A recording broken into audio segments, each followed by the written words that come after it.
We have seen an absolute explosion in AI-generated images used to sexually harass victims and children.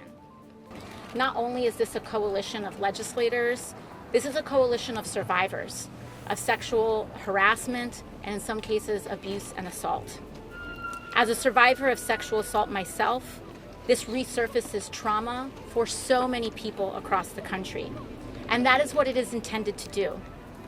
Because the creation of this content parallels the same exact intention of physical assault, which is about power, domination, and humiliation. And while these images may be digital, the harm to victims is very real. Women lose their jobs when they are targeted with this. Teenagers switch schools, and children lose their lives.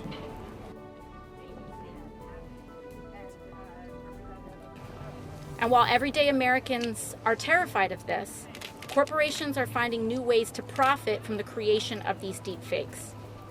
So while we are all grateful that Congress has taken the tremendous step in passing the Take It Down Act to ensure that harmful content is removed from online platforms, we know that there is more work to be done. It is not enough to take down content.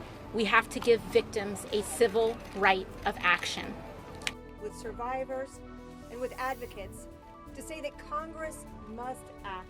This legislation creates a clear federal civil remedy for victims of non-consensual, sexually explicit digital forgeries.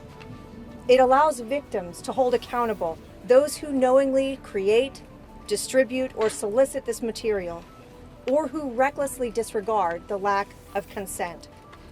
It provides a meaningful statute of limitations for victims who might not discover this abuse right away.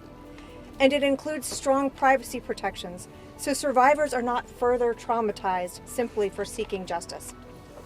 Passing the Defiance Act is about something very simple and very important. When I was 19 years old, a private, intimate video of me was shared with the world without my consent. People called it a scandal. It wasn't. It was abuse. There were no laws at the time to protect me. There weren't even words for what had been done to me. The internet was still new, and so was the cruelty that came with it. They called me names, they laughed and made me the punchline. They sold my pain for clicks. And then they told me to be quiet, to move on, to even be grateful for the attention. These people didn't see me as a young woman who had been exploited. They didn't see the panic that I felt, the humiliation or the shame.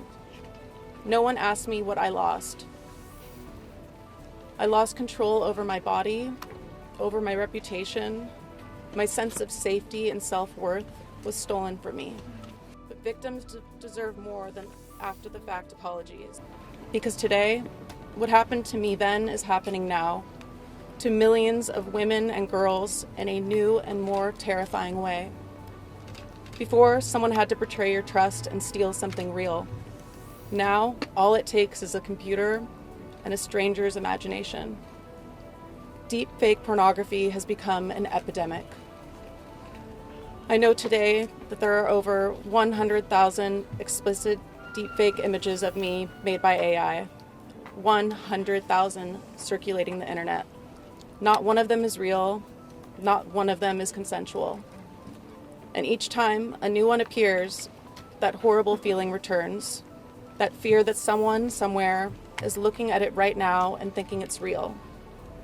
No amount of money or lawyers can stop or protect me from more.